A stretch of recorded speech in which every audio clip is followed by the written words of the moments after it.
Meus amados irmãos em Cristo, as leituras para o dia de hoje incluía também o Evangelho, que é o Evangelho segundo Lucas, capítulo 24, dos versículos 36 a 49. Esse relato de Lucas, ele é bem semelhante ao relato de João, o qual a gente ouviu semana passada. Em resumo, depois da morte do Mestre Jesus, os discípulos estão reunidos numa casa, com portas e janelas trancadas, pois eles tinham medo dos líderes judeus. Eles tinham medo de que o que aconteceu com Jesus, aquela barbárie tremenda, acontecessem também com eles. Então, Jesus aparece no meio deles e declara paz àqueles homens que estavam com o coração tão angustiados. O aparecimento de Cristo no meio deles trouxe tanta alegria quanto dúvidas, mas Jesus bondosamente dá provas concretas de que havia ressuscitado e de que não era um fantasma, como eles pensavam.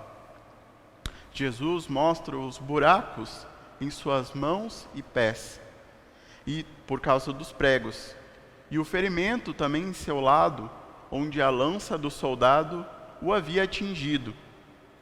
Algo bastante interessante é que o relato de Lucas é o único onde mostra um pedido um tanto inusitado de Cristo. Jesus pede por comida.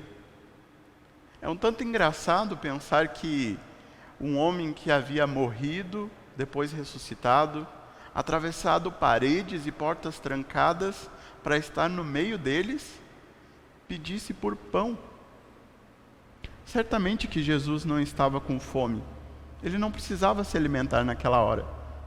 Mas ele o faz de forma amorosa, para mostrar e dar provas de que estava realmente ali com eles, na forma de ser humano, e assim eles deveriam parar de duvidar e crer naquilo. João era um dos apóstolos que estavam junto naquele momento, quando Jesus apareceu ressurreto.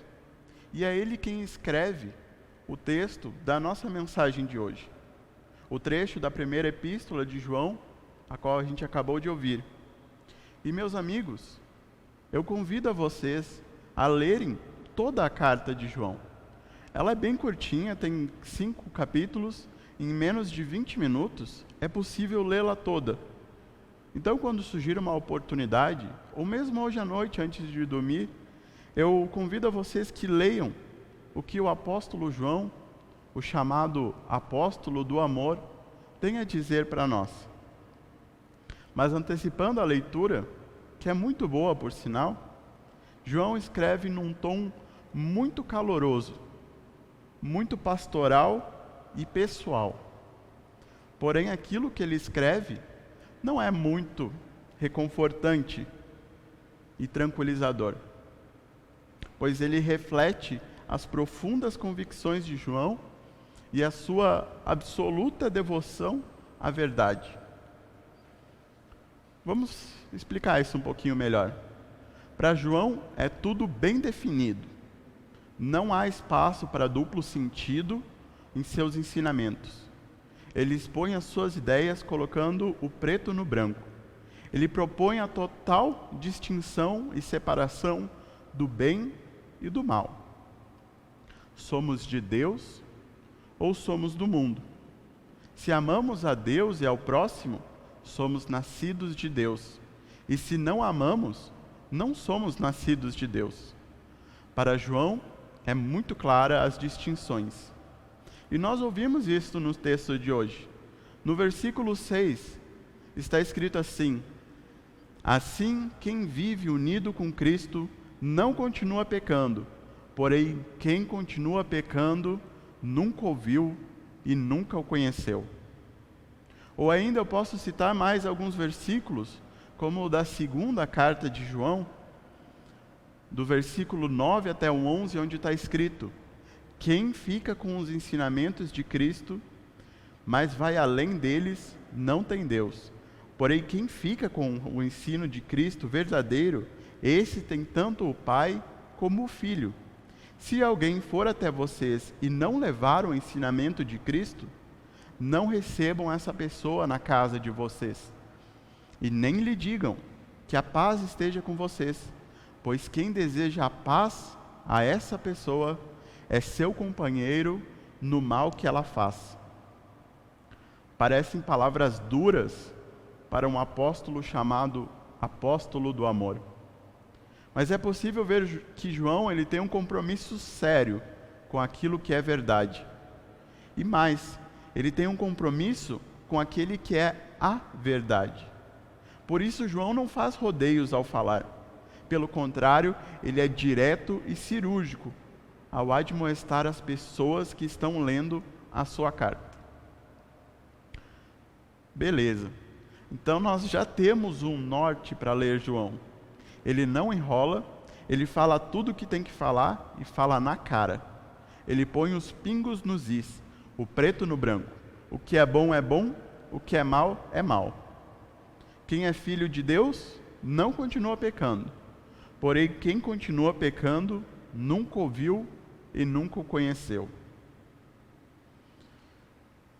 Poxa vida, e agora? O que é de nós? Eu continuo pecando todos os dias. Você continua pecando todos os dias. E são os pecados mais diversos. Desde uma simples mentirinha, uma desobediência aos nossos pais e autoridades, até um pecado que a sociedade considera maior ou mais grave, como uma traição, pornografia, assassinato, abuso.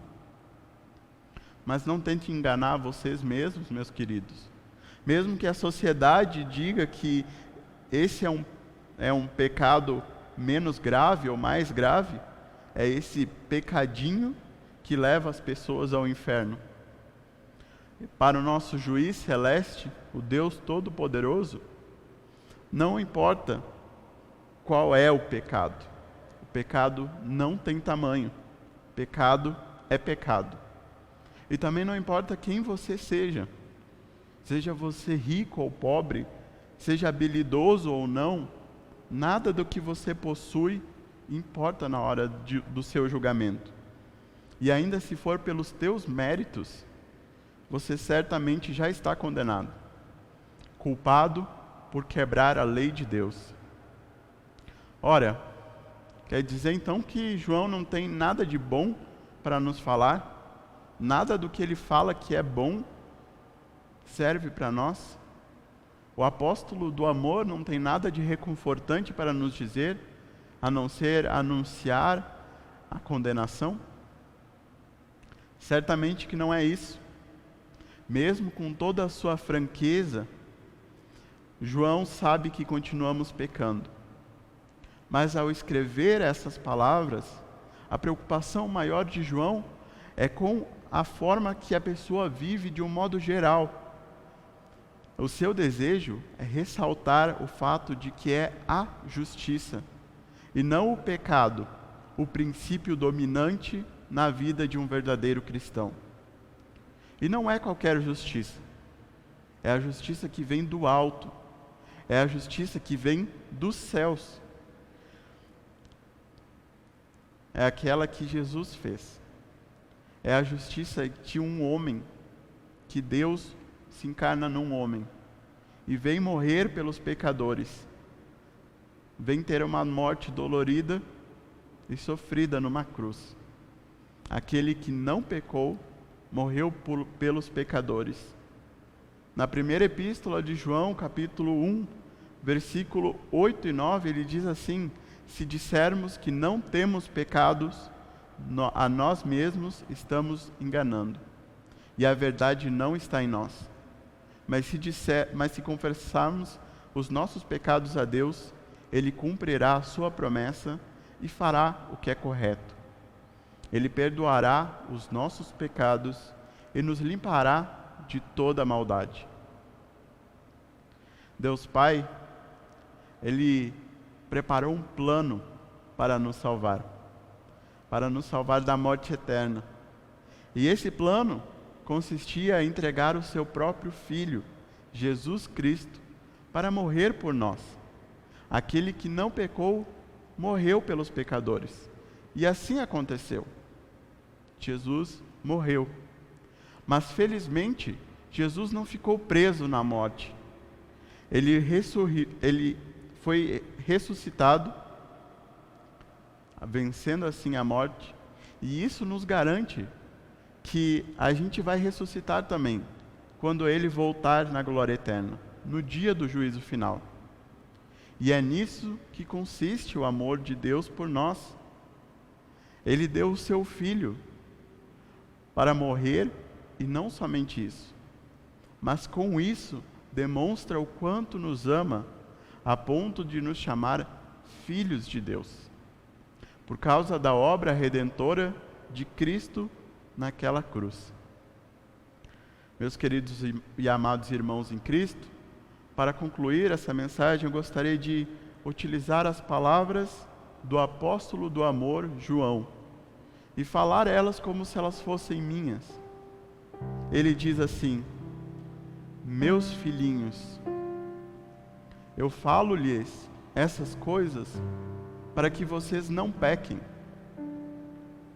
Mas se por um acaso vocês pecarem, se alguém de vocês pecar, saibam que temos um advogado junto ao Pai, Jesus Cristo, o justo. É Ele quem pagou pelos nossos pecados, e não somente pelos nossos próprios, mas também pelos do mundo inteiro. Que a paz de Deus, que excede todo mau entendimento, guarde o coração e a mente de vocês para a vida eterna. Amém.